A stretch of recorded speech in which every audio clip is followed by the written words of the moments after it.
Ah,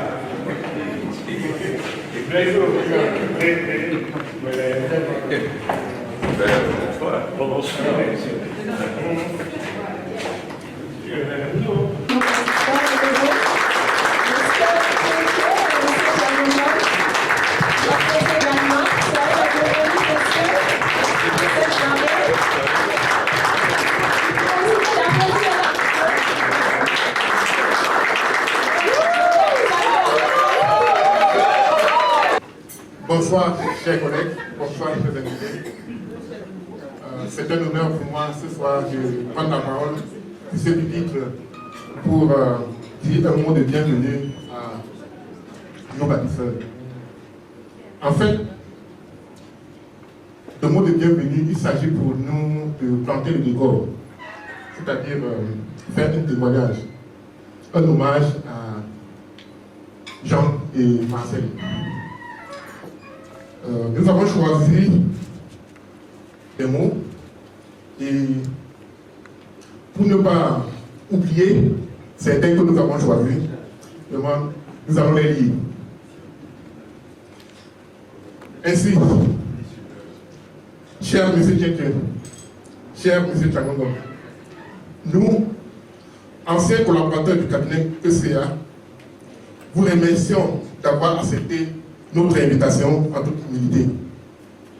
C'est d'ailleurs l'une des principales valeurs qui nous caractérise. C'est un insigne honneur de vous recevoir parmi nous ce jour particulier, où nous voulons vous exprimer de vive voix toute notre gratitude pour l'important rôle que vous avez eu à jouer dans nos vies respectives. Tant que nous ne vous le révélerons pas de vive voix au fond de notre cœur, inutile d'attendre l'esprit dans une encyclopédie dont vous n'aurez probablement pas connaissance. Nous avons donc l'immense plaisir, en cette noble circonstance que vous nous offrez, de vous prier de bien vouloir accepter nos remerciements, notre ultime reconnaissance pour le rôle ô combien capital que vous avez eu à jouer dans notre construction, tant personnelle que professionnelle. Nous vous disons merci de tout cœur de nous avoir construit individuellement et collectivement, avec la maîtrise et la patience, comme un mécanicien monte les pièces de base d'un moteur pour en faire un engin hautement performant. Vous nous avez formés chacun, humainement et professionnellement, nous pétrissant dans vos mains, tel un potier maniant de l'argile pour lui donner une forme utile à la société. Votre entreprise, ECA, vous servant de moule. Cher papa, c'est le cas de l'État. Vous n'êtes plus que de patron à nos yeux aujourd'hui. Fort des arguments solides que nous avez donnés pour faire face à la vitesse de la vie, nous avons pensé qu'il était bon et juste de vous rendre compte à cette encadrure de notre évolution. Ce jour, vous pouvez être content à l'heure d'un bilan d'étape. Grâce à votre excellente formation, nous avons su frayer notre chemin dans le monde professionnel en suivant vos empreintes de diverses manières. D'aucuns ont créé des entreprises de gestion. D'aucuns ont créé des entreprises et gèrent des cabinets d'expertise comptable et de commissariat au compte comme vous. D'aucuns ont créé des entreprises de services dans le transport, dans l'informatique, dans l'assurance. D'aucuns occupent des postes de responsabilité en cabinet. D'autres, enfin, occupent des postes de responsabilité en entreprise.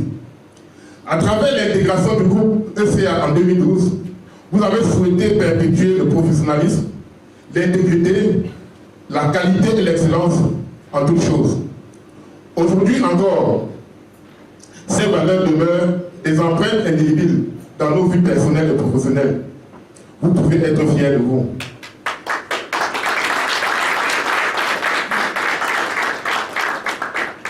Cher papa, honorable ex-patron, nous vous serons reconnaissants à jamais et nous voulons vous décerner pour votre immense sollicitude une médaille aussi inédite que particulière. Veuillez recevoir de vos petits enfants la médaille du mérite professionnel. Je vous remercie.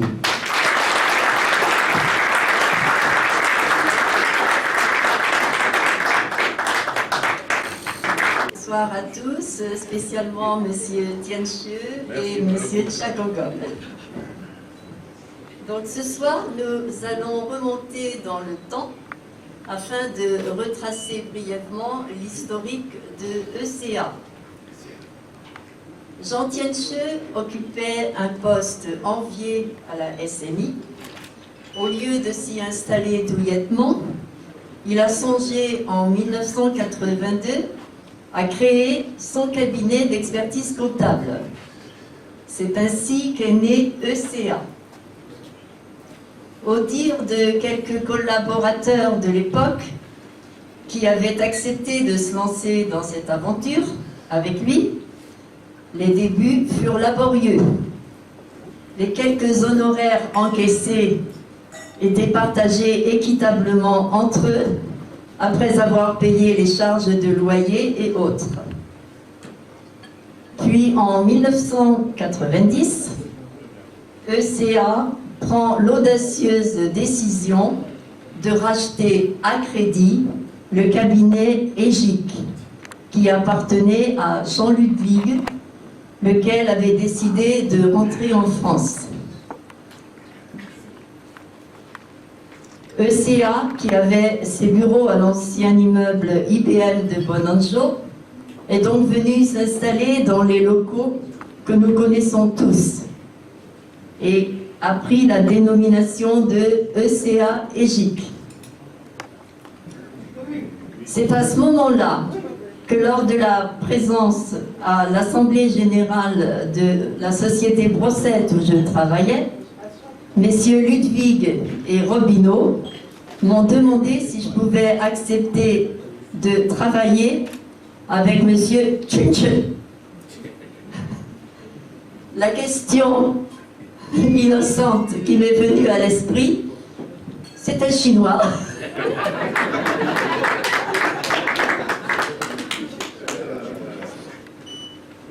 Rendez-vous a donc été pris pour 19h le lendemain. Et c'est ainsi que j'ai fait la connaissance de Jean Tianche. Merci aux initiateurs et aux organisateurs de cet événement qui fait revivre ECA.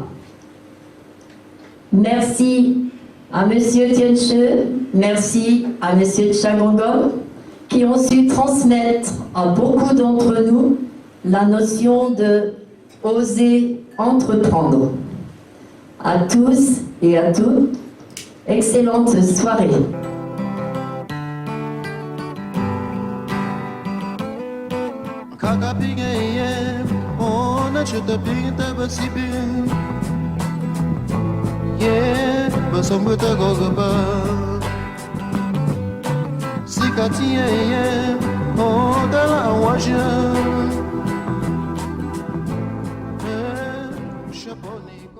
C'est pour moi un immense honneur, depuis le désert de Mauritanie, de rendre un vibrant hommage pour célébrer mes amis de la forêt.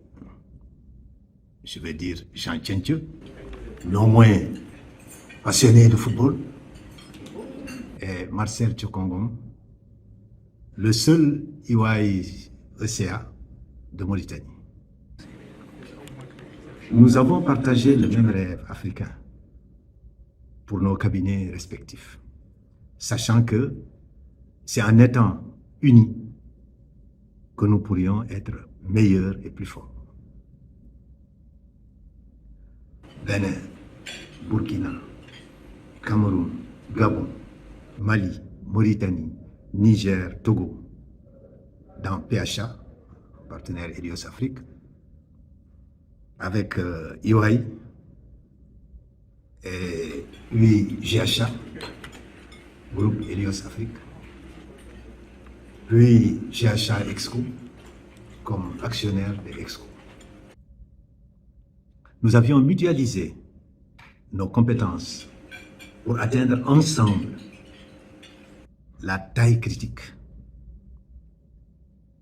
par la mise en commun de la formation, les contrôles qualité, la recherche et développement, l'informatique, etc.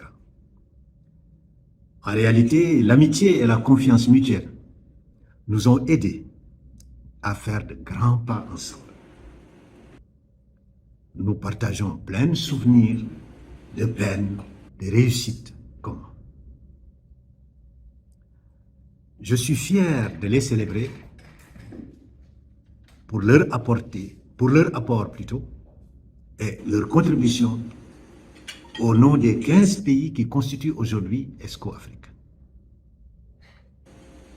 Nos chemins ont mené à quelque chose et nous sommes restés des amis. Tous plus ou moins à la retraite, y compris eux. Moi, je suis retraité actif, eux, ils sont peut-être retraités ou pas. Voilà. Mais en tout cas, c'est un bonheur. Je vais essayer de vous joindre 2 photos qui datent d'il y a un temps. Allez, merci bien. Bonjour JT, bonjour MT, je suis expert comptable et je suis le promoteur du groupe Expert Mac. Donc c'est un cabinet qui, dans votre logique aujourd'hui, compte près de 40 collaborateurs au sein de l'Afrique centrale. C'est un plaisir et tout un honneur pour moi de faire ce témoignage parce que ça fait 23 ans que je vous côtoie. Et pour la petite histoire, je suis entré à ECA en juin 2000 par une relation tout à fait hasardeuse. En effet, je me retrouve sorti de l'université catholique sans stage et j'ai un ami qui avait un deuxième stage qui n'était pas prêt d'utiliser et donc on procède à un échange que vous acceptez très très volontairement. Donc, mais je développe personnellement ma relation auprès de vous au point où vous placez votre confiance en moi en m'envoyant au Tchad pour représenter le bureau là-bas. Donc j'apprends à travailler en équipe, j'apprends une nouvelle culture parce que on était au Tchad. Et puis, mais je reste quand même très très proche de vous parce que je suis très souvent avec Marcel et de temps en temps avec Jean Tientu. Donc je voulais vous dire que vous devez être fiers de vous. Donc vous avez certes fabriqué plusieurs lieutenants, vous avez formé beaucoup de collaborateurs, mais je voudrais quand même vous dire que je fais partie, je me sens comme la personne la plus chanceuse dans ça parce que non seulement sur le plan professionnel, j'ai tiré le meilleur que quelqu'un pouvait espérer. J'ai un double diplôme d'expert comptable en France et au Canada. Et puis sur le plan purement personnel, souvenez-vous, peut-être vous avez oublié, moi mon épouse, je l'ai connue à l'ECA. Aujourd'hui, ça fait 20 ans que nous sommes mariés, que nous sommes ensemble. Donc vous comprenez l'impact que vous avez dans ma vie et c'est tout un honneur pour moi aujourd'hui de vous le reconnaître. Ce que je peux souhaiter pour vous aujourd'hui, c'est vraiment de profiter de la vie. Donc vous avez beaucoup fait. Vous êtes allé au-delà des espérances, je suis convaincu. Et je pense que vous gagnez aujourd'hui à être plus proche, plus près de vos enfants, de vos petits-enfants, des gens que vous aimez. Je vous souhaite longue vie, je vous souhaite une très très bonne santé et vous pouvez compter sur nous autres. Personnellement, je suis toujours là et en particulier M. Tientu. Je sais que vous êtes passé par le Canada il y a quelques mois, j'ai loupé l'opportunité, mais je peux vous dire que votre cognac est là, bien sous bonne température. Merci beaucoup, profitez bien de votre soirée. Bonjour chers amis, bonjour Jean, bonjour Marcel. Il y a belle lurette, j'espère que vous vous portez bien.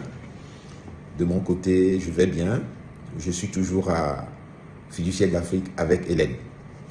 Johannes, quant à lui, a rejoint l'équipe gouvernementale depuis bientôt 8 ans en tant que conseiller spécial du président de la République. Votre ancien réseau GHA, devenu ESCO Afrique en temps, est toujours là avec 15 pays membres aujourd'hui. La plupart des associés que vous avez connus sont là aussi, à l'exception de Ignace Omega, qui nous a malheureusement quittés au mois de février dernier de cette année. Et il y a André Amouzon du cabinet FICAO, qui vient de rejoindre le réseau Grand Tortone il y a quelques mois. Et comme vous pouvez le constater, le poids de l'âge se lie sur mon menton. Mais c'est avec un grand enthousiasme que j'ai accepté de participer à ce moment de retrouvailles entre les ex-associés de l'ECA que vous êtes et certains de vos collaborateurs qui vous portent dans leur cœur. Les hommages posthumes n'ont pas de sens tant que nous avons la possibilité de célébrer de leur vivant les personnes qui nous sont chères. C'est ce que vos anciens collaborateurs ont décidé de faire en ce moment.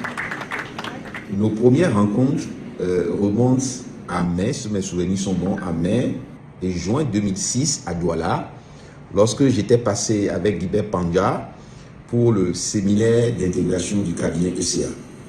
En novembre de la même année, vous avez signé l'acte d'adhésion à GHA. L'entrée de ECA dans le réseau nous a permis de collaborer, d'interagir avec intelligence lors des réunions des organes de GHA et de celles de la commission audit en particulier. Je garde de très bons souvenirs de vous, de ces années où j'ai découvert d'une part que Jean est un passionné de football qui ne rate aucune coupe du monde. Chers amis, chers confrères, chers aînés, vos œuvres ont impacté. La preuve, certains de vos anciens collaborateurs ont décidé de vous célébrer aujourd'hui, chose rare, à travers ce repas que je qualifie de famille, auquel j'aurais tant voulu participer physiquement, mais hélas. Je vous souhaite une belle soirée et vous dis à très bientôt. Merci.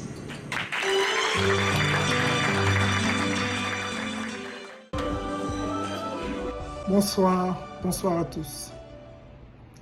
Cher Jean Tientieux, cher Marcel Changongom,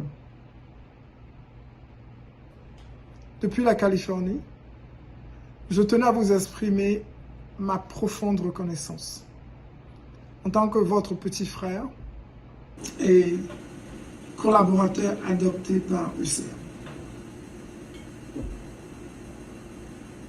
Monsieur Jean Tientieux, vous êtes le fondateur de ECA. Vous êtes reconnu pour vos qualités de bâtisseur et de visionnaire dans le métier au Cameroun. Vous avez créé et développé le plus grand cabinet non Big Four de la sous-région.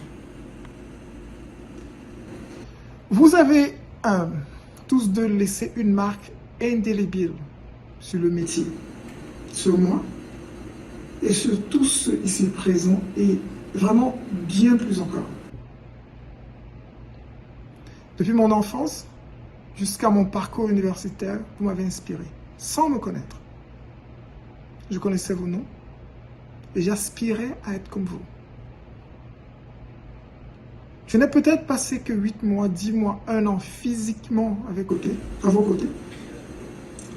Mais l'expérience que j'ai eue à travailler avec vous, elle est restée en moi. Elle est gravée en moi. Et elle a été très enrichissante. Vous m'avez inspiré et continuez à m'inspirer. Et pour ça, je vous dis infiniment merci. Bonjour tout le monde. J'aimerais déjà remercier le comité d'organisation de cette célébration de nos bâtisseurs. C'est un honneur énorme et bien mérité de célébrer à la fois Jean Tientieux et Marcel Changongom. Ils ont été des personnages clés dans ma jeunesse et ma vie d'adulte. J'ai l'honneur et le privilège d'être le fils de Jean Tientieux. J'ai grandi en l'observant et en l'imitant. Sa sagesse m'habite et me guide journalièrement. Quant à Marcel Changongom, la générosité de son être ainsi que la confiance qu'il a accordée très tôt à notre famille ont été un cadeau pour moi. Je profite donc de cette occasion pour célébrer ces deux bâtisseurs qui ont bâti non seulement des carrières des entreprises des pays, mais qui ont surtout bâti des individus africains accomplis qui sont aujourd'hui le flambeau de l'Afrique. Félicitations à tous les deux. Passez tous une très bonne soirée. Et merci de m'avoir accordé l'opportunité de ce témoignage. Bonjour à tout le monde. Bonjour papa Marcel. Félicitations pour vos accomplissements. Et merci pour tout le support que vous avez pu nous donner à travers votre vie et que vous continuez à nous donner. Félicitations papa Jean, papa Marcel. Vraiment, comme on a dit auparavant, c'est un accomplissement vraiment, vraiment mérité. Bonsoir tout le monde. Alors, Félicitations papa Jean, félicitations papa Marcel. On est très fiers de vous. Vous êtes des exemples à suivre. Félicitations à papa Jean et à papa Marcel. C'est un accomplissement vraiment qui est mérité. Et donc nous vous célébrons aussi avec tous ceux-là qui ont pensé à vous célébrer. Je pense que au-delà de votre famille, vraiment, ça montre que vous avez affecté et impacté vraiment la vie de plusieurs personnes. Merci aussi au comité organisateur, à tous ceux qui ont pensé à leur rendre ce bel hommage. Nous disons merci. Nous sommes de tout cœur, nous serons de tout cœur avec vous durant cette cérémonie. Bye bye. Bye bye. Bonsoir tout le monde. Alors, en 2 minutes, je vais peut-être commencer par la fin. J'ai passé 5 années à l'ECA. Je crois que c'est les meilleurs de ma vie. Les années qui m'ont bâti, qui ont fait de moi ce que je suis aujourd'hui. 2 années comme agent de ménage.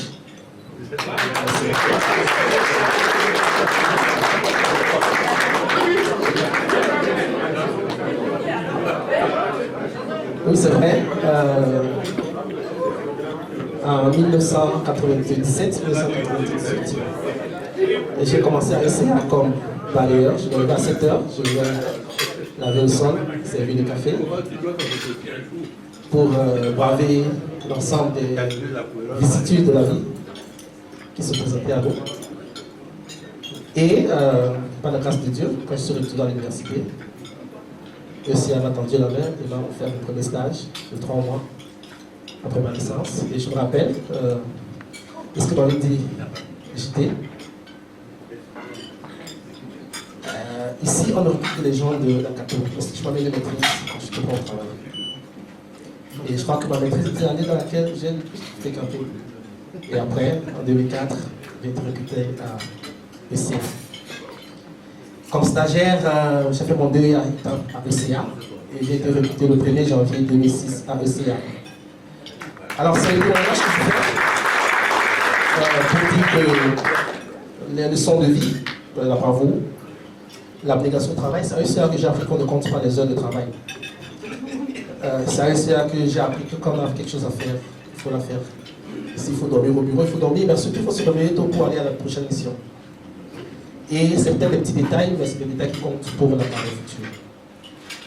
Ça y est, ça j'ai appris que si on te pose une question, commence déjà à réfléchir à la prochaine réponse de la prochaine question.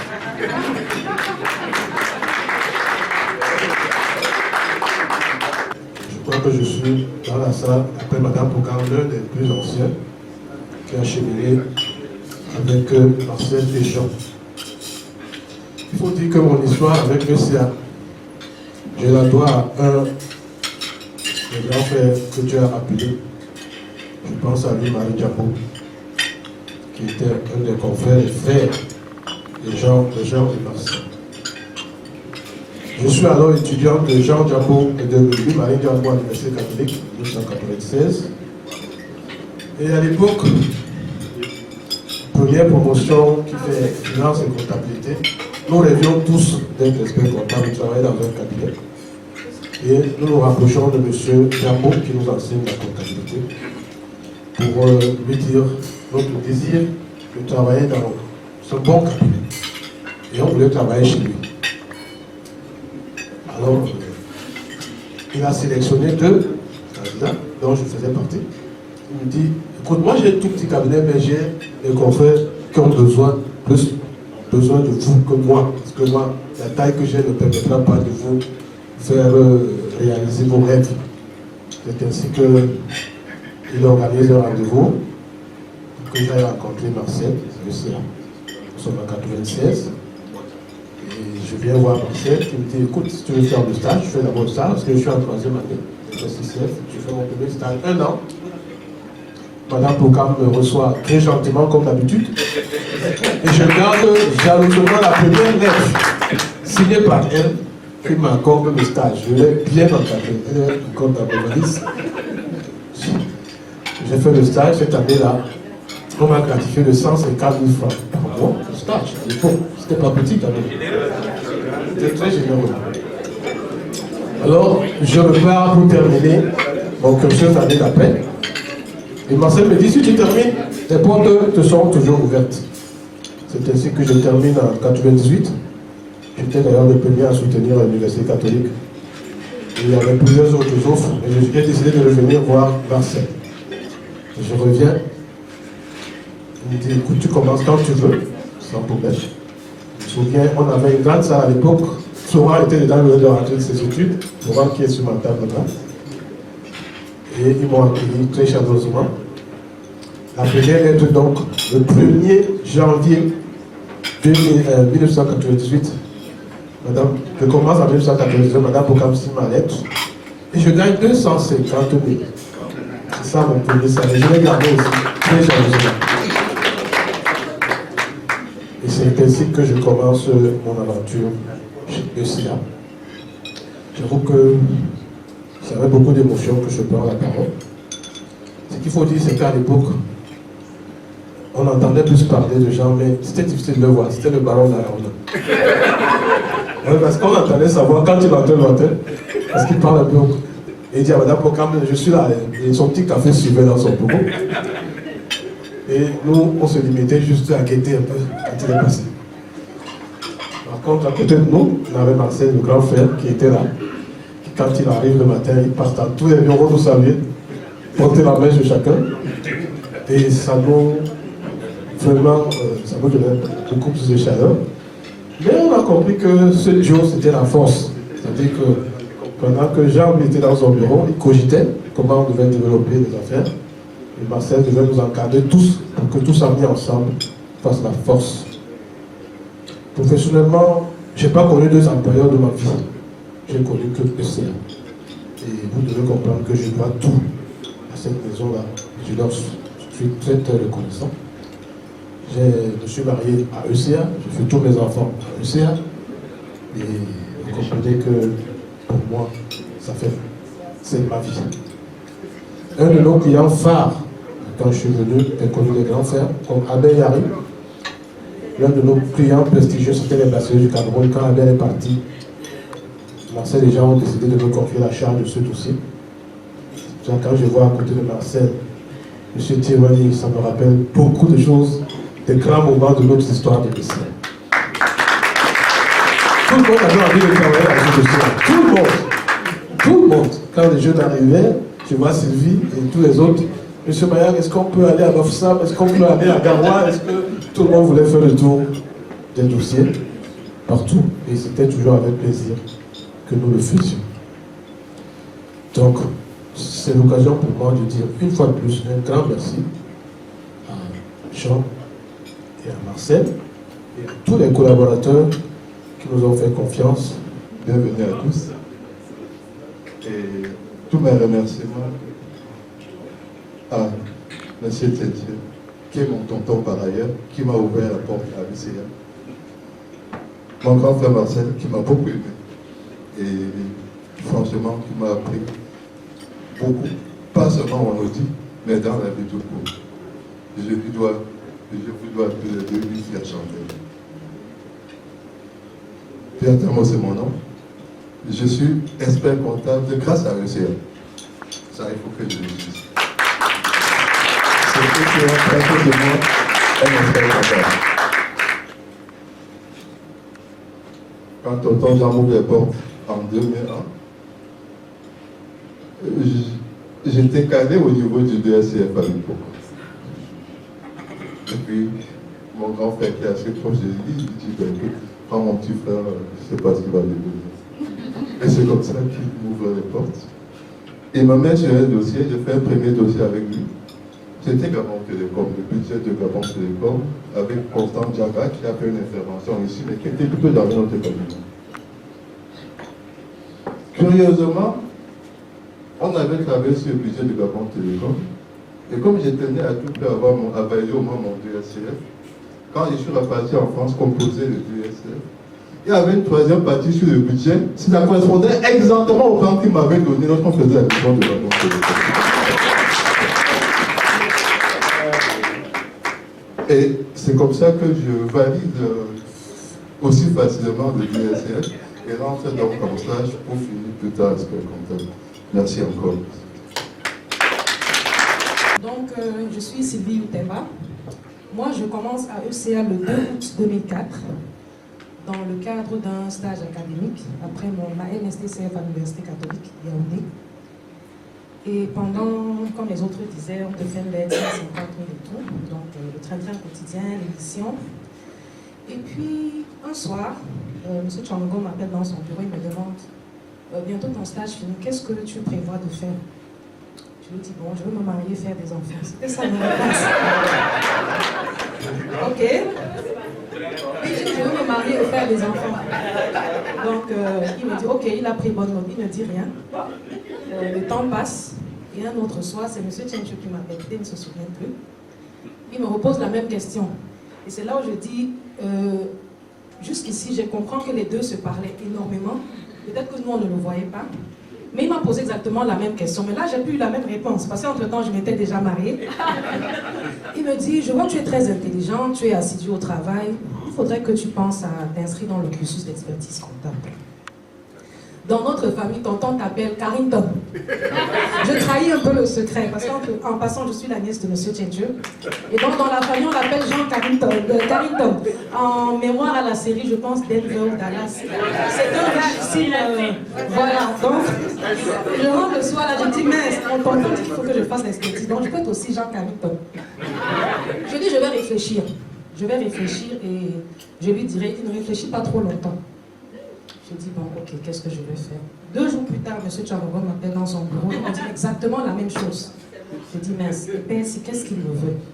Ok, je vais prendre une matière juste pour qu'il sente que j'ai commencé quelque chose. 3 mois plus tard, il me rappelle dans son bureau, il me dit, tu en es où? Là, je dis, l'affaire est sérieuse, il faut vraiment que je lui donne. Donc, c'est comme ça, en fait, avec la motivation, que je m'inscris au cursus d'expertise comptable. Et aujourd'hui, je voudrais dire merci, parce que le jour où j'organise le cours au bureau, vous n'étiez pas là, donc vous n'avez pas eu l'occasion de prendre part. Donc ce soir, solennellement, devant tous les invités, tonton, je voudrais te dire merci.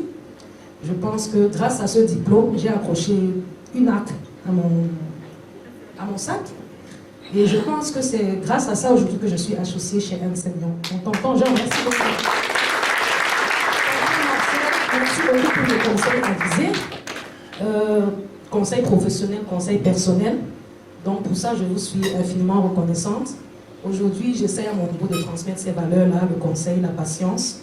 Et que Dieu vous accorde longue vie pour que vous ayez toujours l'occasion de voir en fait vos œuvres que vous avez semées. Donc ce soir, prenez ceci comme un merci pour tout ce que vous avez fait dans nos vies professionnelles et personnelles. Merci à tous et très bonne soirée. Bonsoir à tous.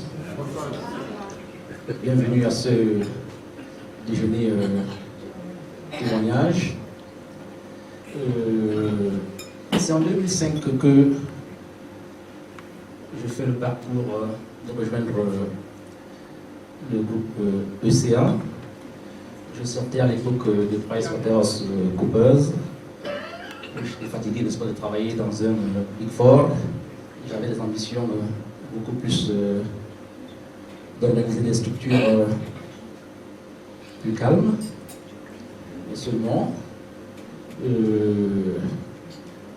Comkenta à l'époque, qui était associé avec qui je travaillais à Price, me dit il y a un cabinet qui est juste après les Big Four, qui aurait besoin donc de tes services dans le domaine du droit, des affaires et puis le domaine fiscal.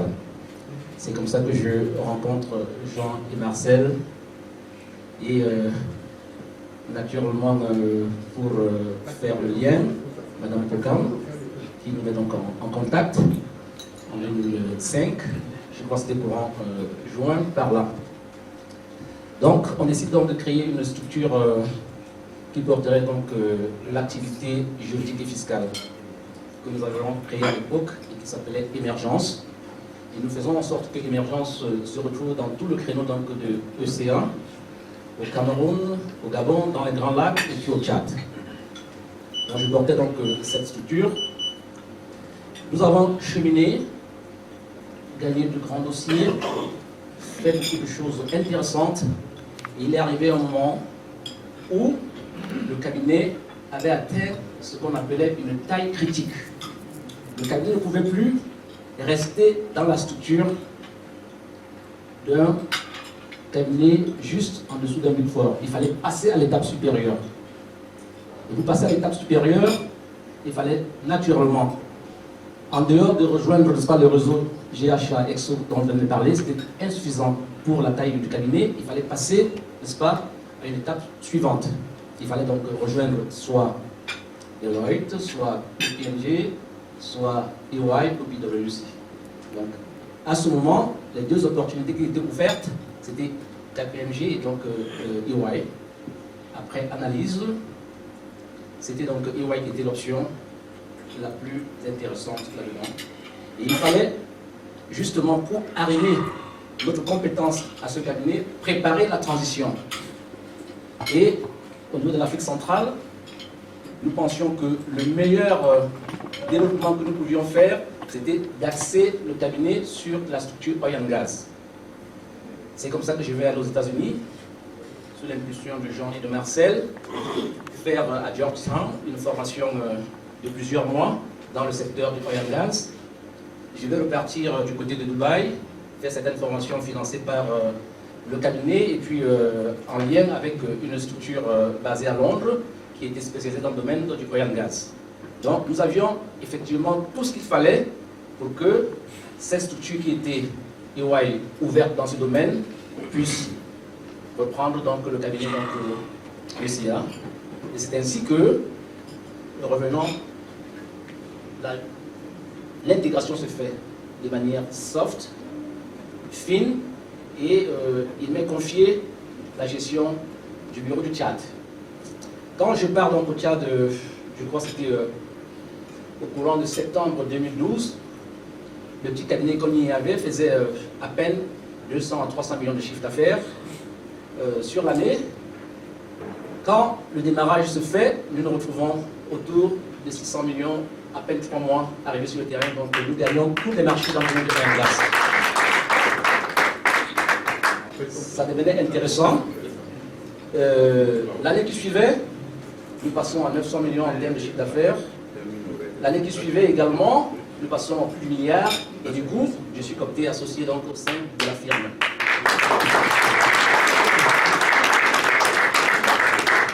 Nous avons donc de bout en bout. J'appelle M. Tchetche. Oui, c'est bon. Notre président Blaise. Blaise Pente. Et M. Djekam à nous rejoindre. Pour M. Tchetche, mettez-vous bien au milieu. Au milieu? Oui. Non, au milieu là, de l'estrade. Très bien.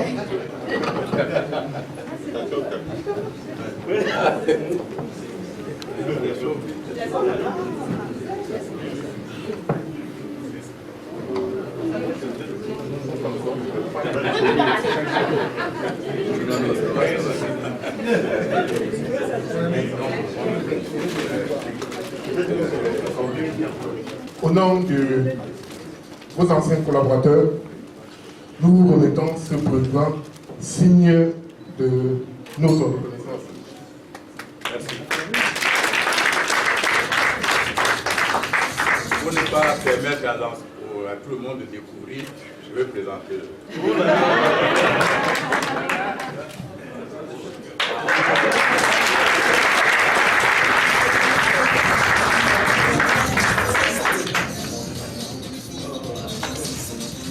Il y a autre chose qui est là, mais il faut que quelqu'un vienne vous chercher ça parce que c'est trop lourd.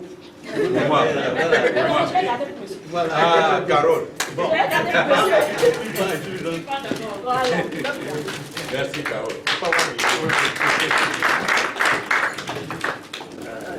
Bonsoir tout le monde. Je m'appelle Djekam Tchaminou, le petit frère de Jean Tchétchou, que je connais dans les années 1970. J'ai 9 ans. Et il est à l'université avec un de mes grands-pères qui s'appelle Émile Dani. Ils sont cochambliers. Et ils viennent à la maison Et nous sommes tout petits, et ils sont les exemples que nous devons suivre. Parce qu'ils sont extraordinaires, ils sont charismatiques, ils sont à l'université de Yaoundé, vous imaginez, à l'université de Yaoundé, 1970. Et tous les soirs, ils viennent à la maison pour manger, et nous, on ne mange même pas, on attend qu'ils arrivent pour qu'on les voit manger. Et extraordinairement, 1900, j'ai une vie un peu compliquée, que je ne peux pas en parler ici, ce soir. Mais qui veut savoir ça? Parlons d'essai d'abord. Ce soir, c'est JT et MT. Mais toujours est-il qu'en 1996-97, je reviens au Cameroun. Tout le monde me fuit. Parce que celui qui sait qu'il s'associe avec moi là, il va avoir des problèmes extraordinaires. Mais les deux,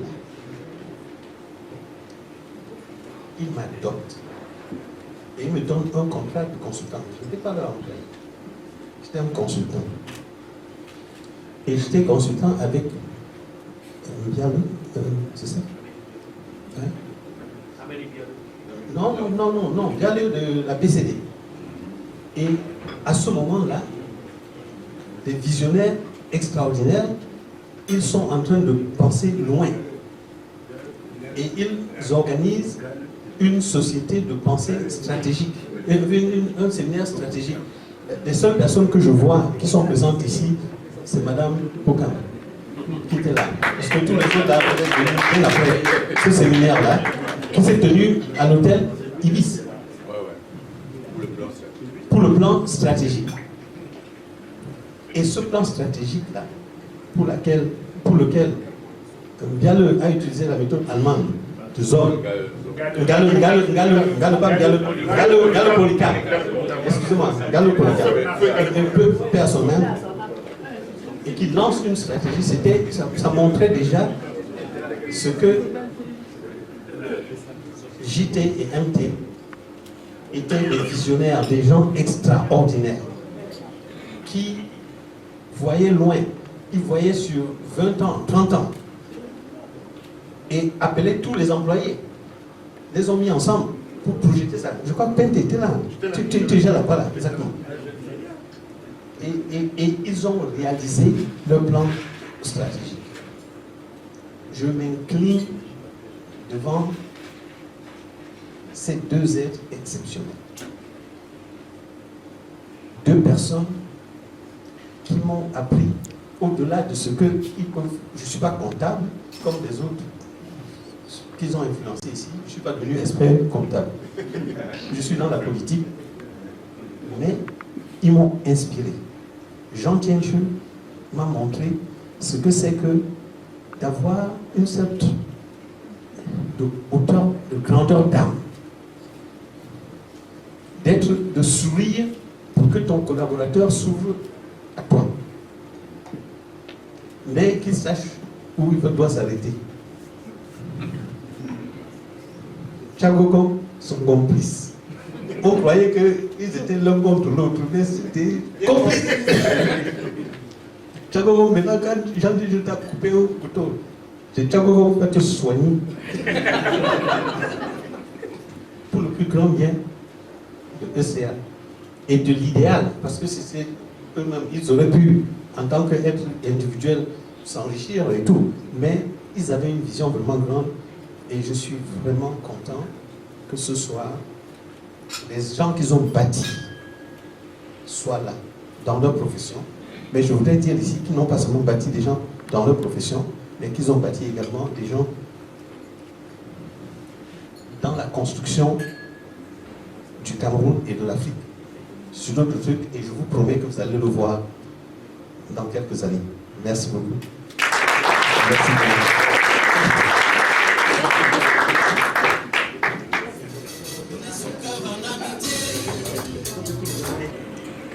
Très respectueusement, chers aînés, je vous soumettrai de me faire l'honneur de venir nous préparer ici pour me permettre de délivrer notre très à l'aise pour le message de ce soir. Je rencontre Jean Tchétché le 24 novembre 2007, ici même à Abba Palace, au restaurant. J'étais pratiquement à mes débuts dans ma profession, dans ma carrière. C'est un ami à moi qui a une relation à lui, qui m'appelle un soir, il dit vraiment je veux te présenter quelqu'un qui a un problème à Abba Palace ce soir. Je dis mais ça me semble absurde. Si quelqu'un a un problème, il vient me voir. C'est pas lui qui indique le lieu où on doit se voir. Moi je suis avocat, j'ai un cabinet, il faut qu'il vienne me voir. Il me dit non mais toi tu es qui? Ça c'est mon ami qui me le dit. Tu es qui pour demander à ce que celui-là vienne dans ton cabinet? Toi tu dois te déplacer pour aller le voir. Moi je te l'exige en tant que ton ami. Je dis ok. Je viens donc à Papala ce soir-là. Je rencontre pour la première fois M. Tchétché. Mais j'avoue que j'entendais souvent parler de lui, puisque par ailleurs on est dans le village. Je fais donc l'honneur à mon ami de me déplacer ce soir-là pour aller à la rencontre de M. Jean Tchétché à Palace. Il me pose son problème.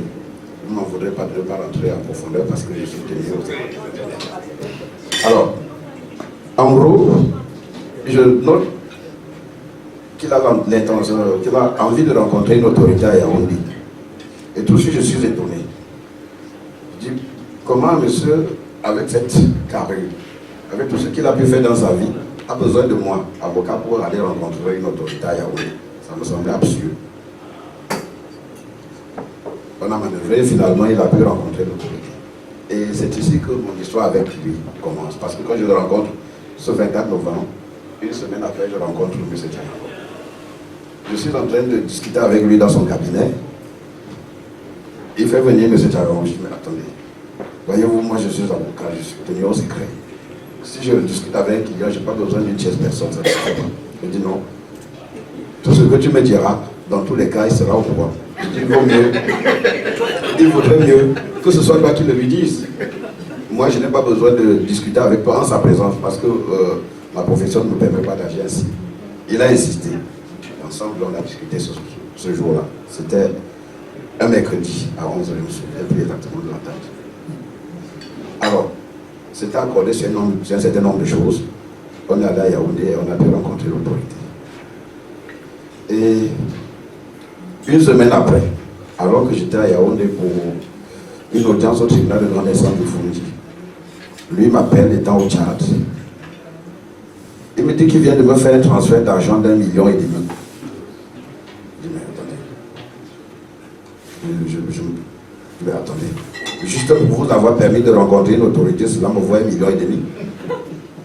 J'espère que vous n'êtes pas en train de me traîner dans une histoire qui doit... Moi, je ne comprends pas que je vous fasse rencontrer une autorité et qu'une semaine après, vous me fassiez parvenir 1,5 million.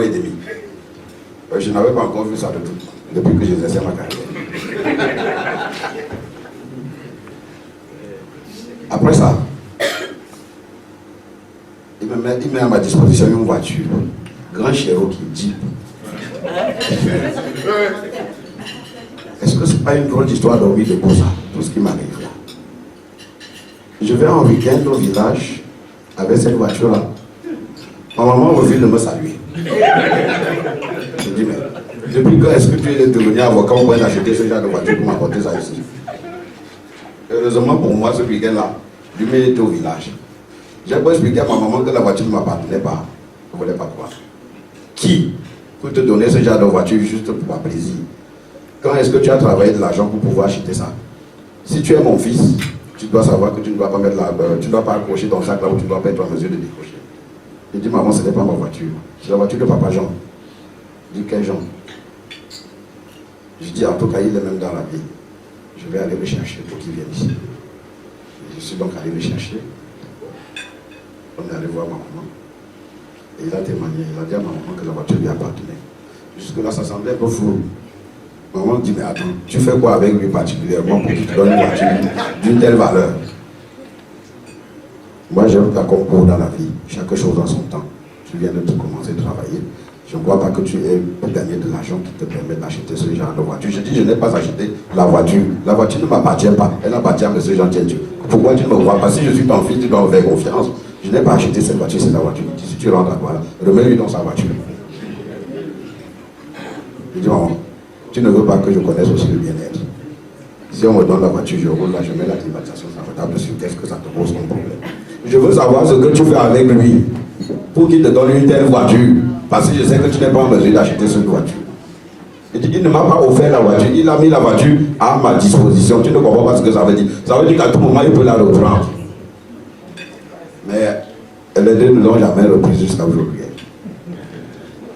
Pire encore, je veux dire plus grave encore. Il a dû m'en acheter une autre. Cette fois, une S, à l'époque, une classe E. Ne la conduisait pas qui voulait. Il fallait être capable, pour en être capable, pouvoir se retrouver avec une clé d'une classe E, S. Alors je dis, je raconte toute cette histoire pour vous dire quoi? Il y a des gens comme ça, que l'on rencontre sur son chemin, et du coup sa propre vision prend une autre trajectoire. Depuis ce jour, jusqu'à la date d'aujourd'hui, tous les trois, nous avons fait tellement de choses, que cela s'est ressenti sur ma propre vie. Et depuis ce temps, jusqu'à aujourd'hui, ça ne s'est plus jamais arrêté dans ma carrière. Elle a pris une trajectoire qui m'a moi-même surpris. J'ai fait jusqu'à présent une carrière suffisamment noble. Grâce à lui. Grâce à lui également.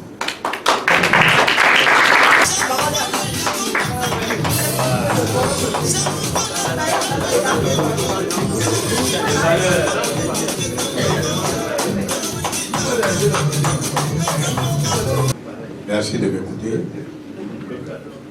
Je vous avoue que je suis très ému. Très ému, je ne m'attendais pas du tout à cette fête et pas du tout à l'ampleur que la fête a pris. Avant de dire quelque chose, je veux d'abord rectifier au niveau des bâtisseurs, je vais faire une rectification. Je vais demander à Mme Pokam de venir.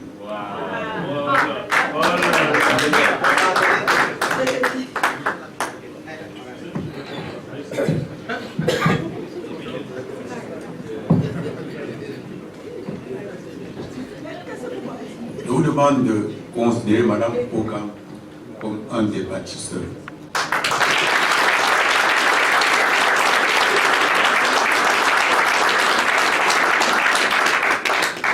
Pourquoi? Parce qu'on vous a donné tout à l'heure des fonctions. On va être chargé de rechercher les affaires, rechercher le contrat et le développement. Et quand les contrats arrivaient, Marcel était chargé de mettre les équipes en œuvre pour exécuter le travail. Mais il y a une partie du travail que personne n'a signalé. Il faut être quelqu'un qui gère le cabinet. C'est-à-dire qui encaisse les bons, qui utilise ça conformément aux intérêts du cabinet, qui protège même les entrées des fonds et qui s'assure que tout marche bien. Et ça a été un rôle central. Ça nous a permis, c'est surtout ça qu'il faut comprendre, ça nous a permis, je signais peut-être, dès qu'elle est arrivée, je n'ai plus jamais signé de chèque jusqu'à maintenant.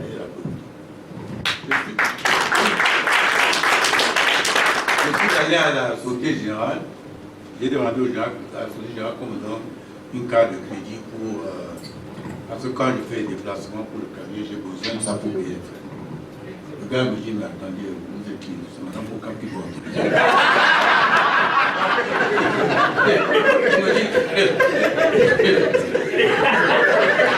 J'ai pris le gars comme...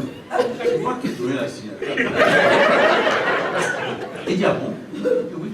Il est allé rechercher dans les dossiers pour trouver que moi j'avais une signature. C'était la signature autorisée sur le cabinet. Non, ce que je voulais vous dire, c'est qu'il faut reconnaître des métiers que les gens peuvent faire. On n'a pas voulu mettre ça peut-être en évidence, mais moi je tiens à mettre en évidence.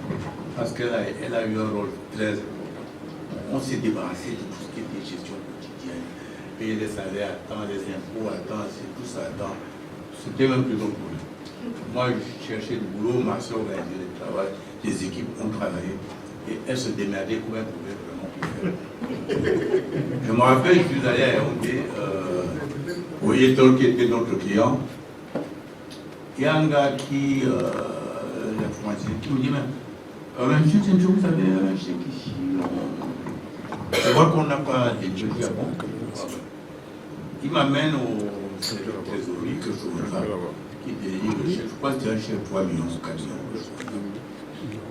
J'ai dit au type, mais pourquoi vous ne travaillez pas nos chefs qu'on a signé, c'est quand même un mois ou deux que vous avez chez lui, maintenant pourquoi il dit qu'on garde le boulot. Il dit que c'est quand il va demander comment envoyer. Et donc, j'ai dit ok, d'accord, mais moi je vais lui donner quand j'arrive, ça arrive. C'est comme ça qu'on m'a donné.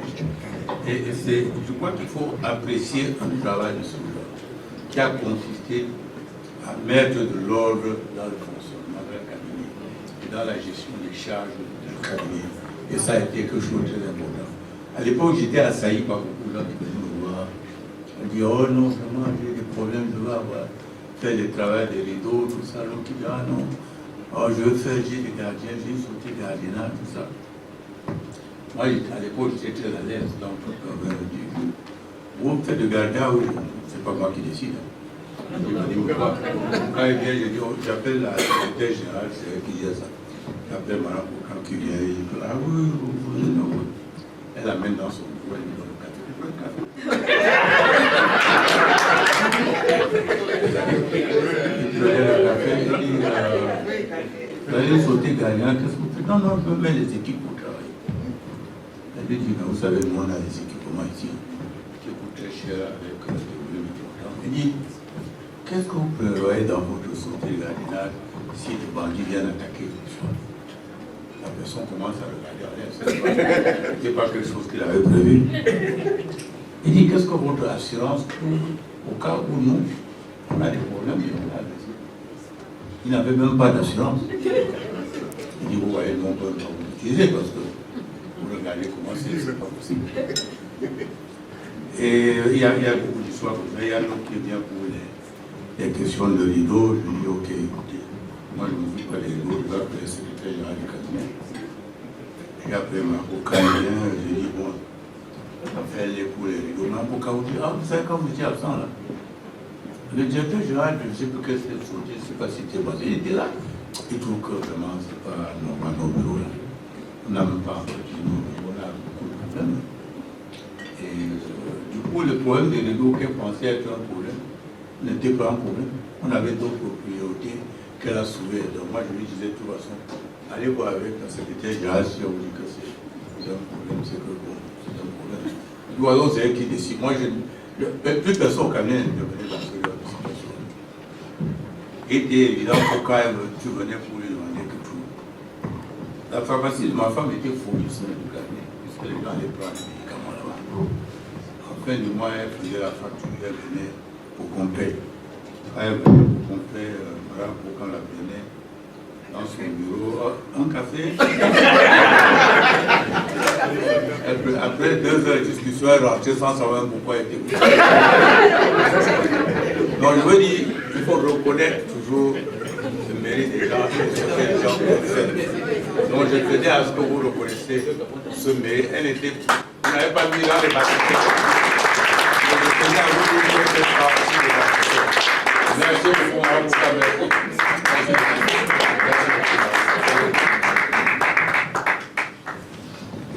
Oui, je vous disais que j'étais très ému, j'ai été très agréablement surpris par cette cérémonie.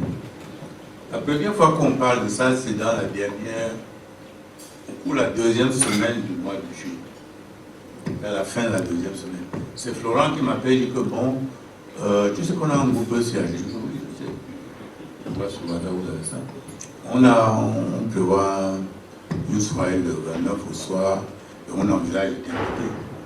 Est-ce que tu seras là? Je dis que oui, je pense que je ne serai pas hors de Cameroun. Je vais pouvoir te voir en Papa Fondant. Je peux toujours m'organiser. Il me dit non, ok, on va regarder ça. Et il m'a plus rien dit depuis cette semaine-là. Jusqu'à la semaine qui a précédé celle-ci.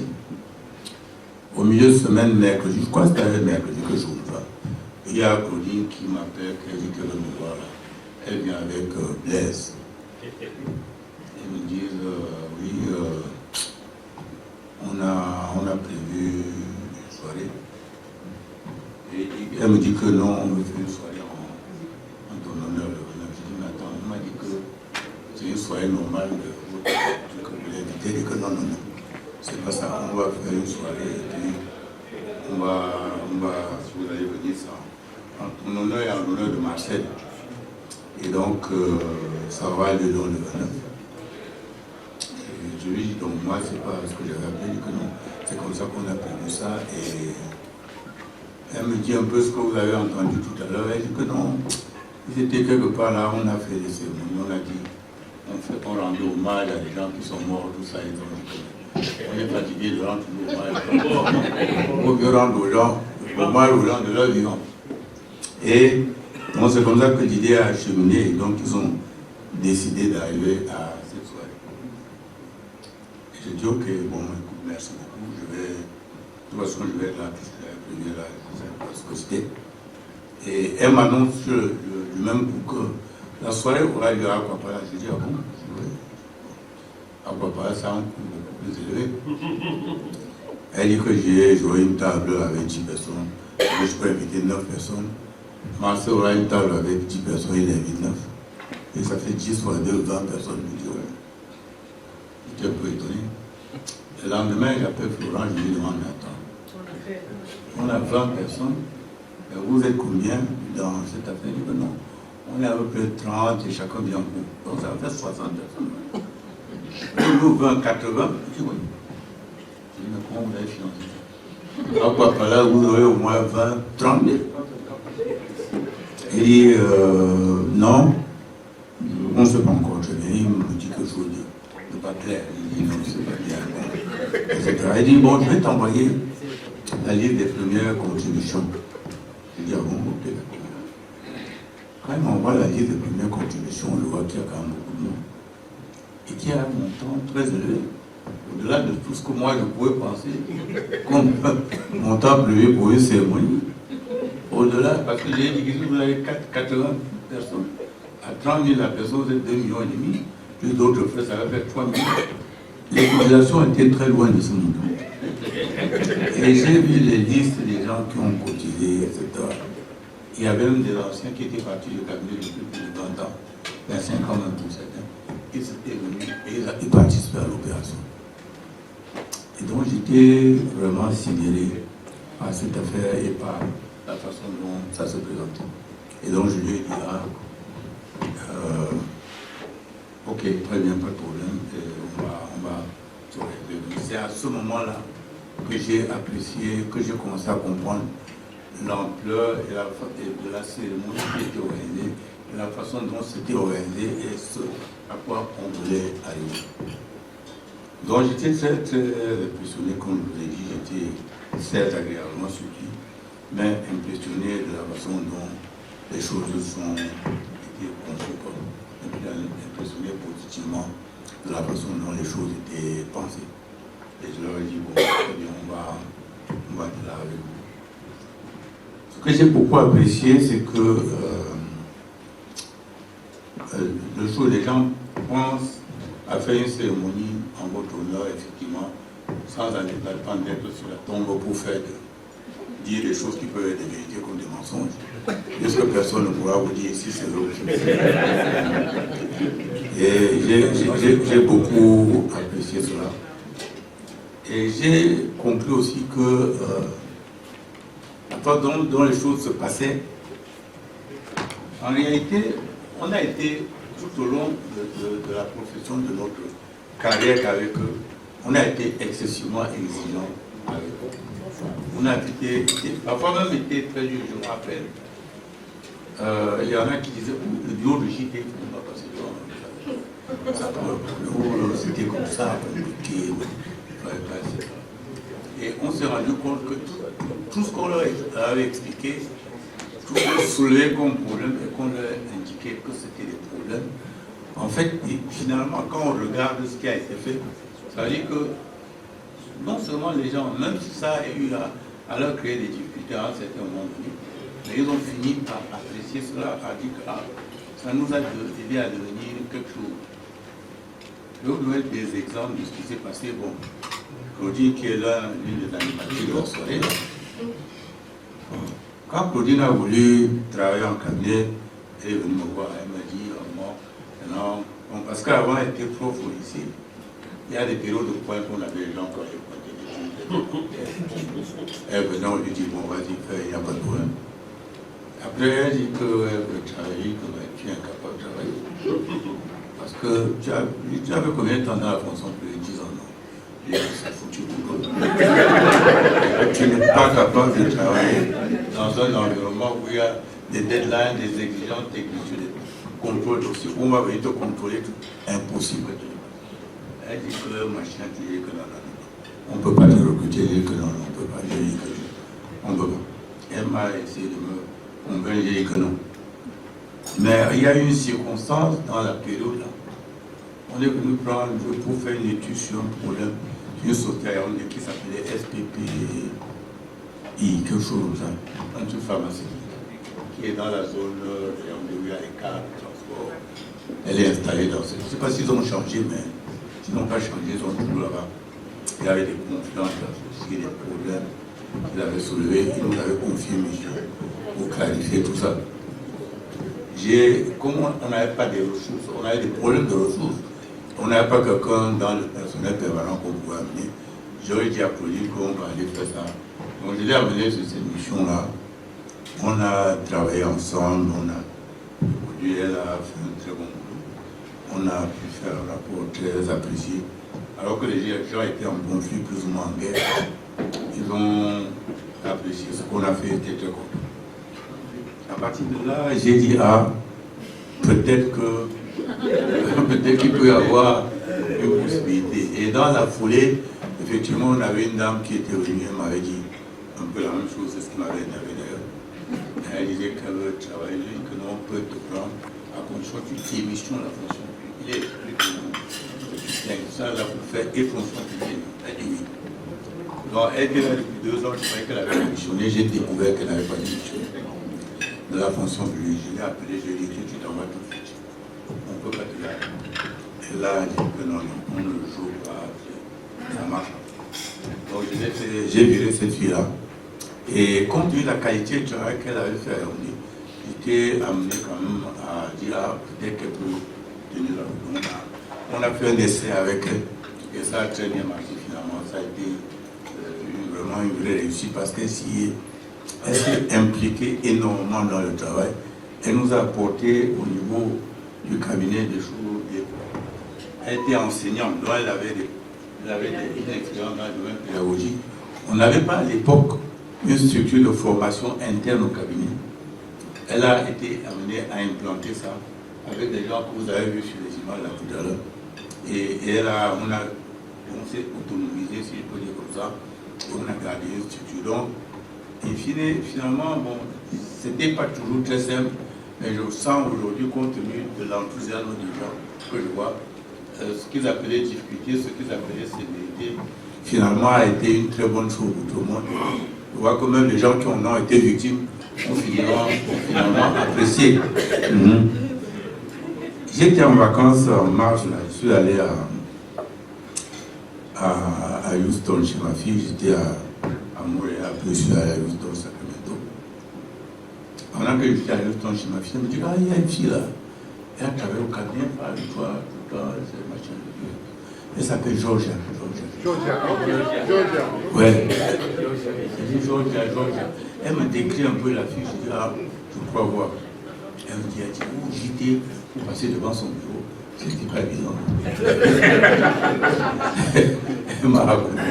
Moi, elle a appelé cette fille-là. Je lui ai dit que j'étais là. Elle a dit qu'elle venait. Elle est venue passer toute une journée entière avec ses enfants. Elle est venue en apportant les vins rouges et tout ça. On a beaucoup discuté, elle a parlé de ce que le cabinet lui a apporté, etc. Donc ce que je retiens dans tout ça, finalement, c'est que le fait qu'on ait été exigeant au niveau des principes, au niveau des règles, vous avez parlé des examens, si quelqu'un ne voulait pas faire les examens, on l'appelait pour lui dire, monsieur ou madame, tu dois faire. Il y a ma nièce là, elle vous a dit tout à l'heure. Je lui ai dit que tu dois faire ça, mais si ton mari ne veut pas. Il dit qu'il faut que tu fasses. Je lui ai dit qu'il y avait un conduit avec ton père. Parce qu'il faut que ce soit. Et donc on a fait ça avec tout le monde, on a imposé cela à tout le monde. On avait des règles aussi internes, qui étaient des règles très rationnelles, pour évaluer tout le monde, classifier et déterminer les niveaux de salaire de tout le monde. Personne n'a jamais contesté ça. Dans le cabinet, tout le monde savait ce que tout le monde touchait. Mais personne ne pouvait venir vous dire que non, il y a une injustice là, c'était clair. Tout le monde savait que si quelqu'un touche plus que toi, il était bon. Si quelqu'un touche moins que toi, c'est normal. Il n'avait aucun problème. On n'a jamais eu de problème de ce côté. Donc, je me rends compte que tout ça, finalement, certains disaient, ouais, machin. Mais finalement, ça a été un truc apprécié par tout le monde. Puisque quand je vois la liste des gens qui ont contribué, même des gens qu'on pensait qu'ils pouvaient être un peu réservés, ils ont été très actifs dans la participation. Donc je pense qu'on a finalement formé une famille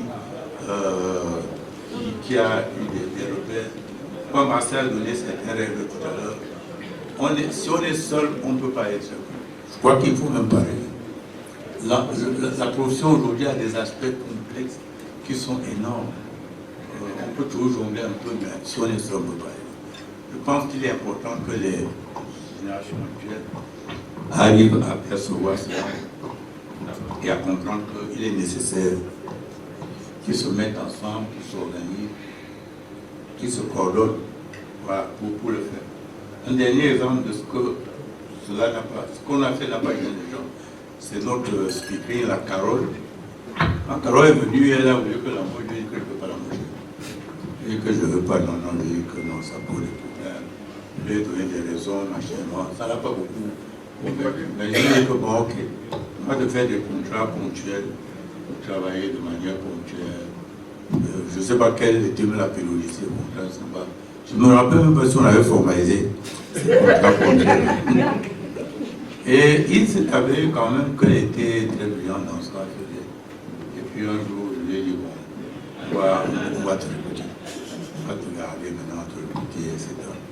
Donc je vois qu'elle est partie du Bénin, parce que là, vous voyez, là, elle est au Bénin. Carole qui parle, elle est au Bénin, elle est venue que pour la cérémonie. Donc si elle est partie du Bénin pour venir pour la cérémonie, ça veut dire que la façon dont on l'a torturée, elle a compris. Et que c'était pas une mauvaise chose. Donc je tiens à vous dire que vraiment je suis vraiment très content de ce qui s'est passé, de ce que vous avez fait. Je suis content de la cérémonie que vous avez organisée. Penser à une cérémonie comme ça me paraît faire la mobilisation des moyens au niveau où vous avez fait me paraît quelque chose d'extraordinaire. Je crois que vraiment je tenais à le dire et il était important que cela soit de tout le monde. Je suis particulièrement satisfait. Vous le faites à un moment donné où vous n'attendez rien de nous. Nous, on n'est plus là dans le cabinet avec vous, on n'est pas avec vous aujourd'hui. Il y a quelques-uns qui viennent me voir de temps en temps, voilà, ou deux ou trois problèmes, mais je n'ai plus d'influence sur leur carrière. Donc, faire un tel effort au moment où on n'a plus la moindre influence sur vos carrières, où on n'intervient pas du tout sur vos carrières, ça me paraît un signe d'attachement qui n'est pas commun. Qui n'est pas commun.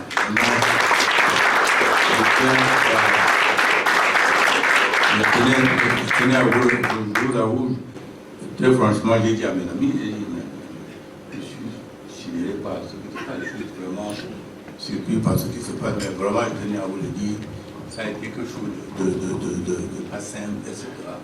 Il y a dans les membres qui ont participé là, M. Djaka qui est intervenu sur l'écran tout à l'heure, Djaka Constant. Enfin, on a fait un an, je crois, avec lui. Un an ou deux. On n'a pas fait beaucoup. Moins d'un an avec lui. Quand je suis allé aux États-Unis en mars pour les vacances, il était venu faire les finales. Mon père lui a dit qu'il allait venir, il appelait mon fils tous les jours pour savoir s'il jouait. Et quand on lui a dit que je suis là, il a dit à mon fils, bon, mon fils lui a donné la période pendant laquelle il allait être chez lui, à Sacramento, il a dit que bon, on doit venir chez lui. Il dit que si mon fils n'a pas le temps, lui va venir nous chercher en voiture pour l'amener chez lui. C'était à 200 km et après nous l'amener là-bas. Donc mon fils lui a dit que non, on a pris la voiture, on est allé chez lui, on a passé toute une journée chez lui. Toute la journée, nous, on a mangé la vie, on a préparé beaucoup, on a discuté beaucoup de choses. Et vous voyez, en si peu de temps, il a épousé la familiarité de ce qu'a été ECA. Et il est un des acteurs de l'organisation là. Moi j'ai vu les contributions, il fait partie des gens qui ont contribué là. Donc je dis que ça montre quand même que c'était parfois difficile, c'était pas toujours simple. La porte de JD n'était pas toujours la plus ouverte. Même si j'estimais moi-même que j'étais toujours ouvert aux gens. Mais c'était toujours pas ça. Les gens disaient, oh, JD là, mais in fine, tout ce qu'on a développé comme comportement, tout ce qu'on a fait développer comme exigence professionnelle, tout ce qu'on a développé comme obligation, parce que les diplômes, les gens ne vous disent pas, on leur disait, vous devez faire les diplômes. Si tu ne fais pas de diplôme, tu vas plus rien. On n'accepte même plus que tu évolues si tu ne fais pas de diplôme. Tu dois aller faire ça. Si tu ne veux pas ça, on veut. Et donc ça a amené les gens, même ceux qui ne voulaient pas faire assemblager, on a fait. Ils disaient, ouais, ça coûte cher et tout ça. Oui. Il n'y a pas de gratuité dans la vie. Ça coûte cher, oui. Il faut payer. Ça fait partie de ce que vous voulez faire. Oui, il faut investir là-dedans parce qu'il y a un produit au bout. Et donc je crois que finalement tout ça a marché et je pense que je suis content qu'ils aient reconnu que la façon dont on procédait, même si c'était très dur dans certaines circonstances à l'époque, ça a été finalement une très bonne chose pour tout le monde, aussi bien pour eux que pour nous. Et Marcel a dit tout à l'heure, il leur conseille d'aller de l'avant, il leur a conseillé. Seul, vous ne pouvez pas. La corruption, là, il y a des aspects dedans que vous ne pouvez pas tout maîtriser. Quel que soit ce que vous êtes, quel que soit ce que vous êtes, vous ne pouvez pas maîtriser tous les aspects de la corruption. Donc, il est important que vous arrivez à vous regrouper. Si vous ne vous regroupez pas, ce sera une faiblesse, vous ne pouvez pas faire. Il suffit d'un contrat important, ça vous paraliser sur une année ou deux, entre la construction, la réalisation et peut-être un peu d'appui à la mise en place, vous êtes paralysé. Donc, il est important, ce que Marcel vous a dit est important. Je pense que vous allez réfléchir à ça. Et ce qu'on a essayé de faire avec vous, c'est-à-dire d'être exigeant, d'avoir des lignes de conduite, d'avoir des normes qu'on vous a imposées en faisant pour travailler. Je vous souhaite véritablement que vous gardez ça à l'esprit comme ligne de conduite dans le travail que vous allez faire et même comme ligne de conduite dans l'éducation de vos propres enfants parce que la grande facilité qu'on peut faire pour aujourd'hui au Cameroun, il y a la facilité, on jongle, on fait la facilité, on va prendre l'argent de gauche à droite, on joue au malin, tout ça, on se rend bien compte que ça finit sur notre très mal. Les gens arrivent, à un moment donné, ils n'arrivent même plus à manger alors qu'il était dans des tas de travail. Et donc je pense qu'il est important que cette leçon-là, vous la retenez pour vous-même, pour l'organisation de vos cabinets, pour vos enfants et même pour votre famille. Je vous remercie infiniment. Et ça, c'est le gâteau de bâtissement. C'est très très fort pour eux. Pour tout ce qu'ils ont eu à faire à nos vies professionnelles, personnelles. Et tout ce qu'il faut.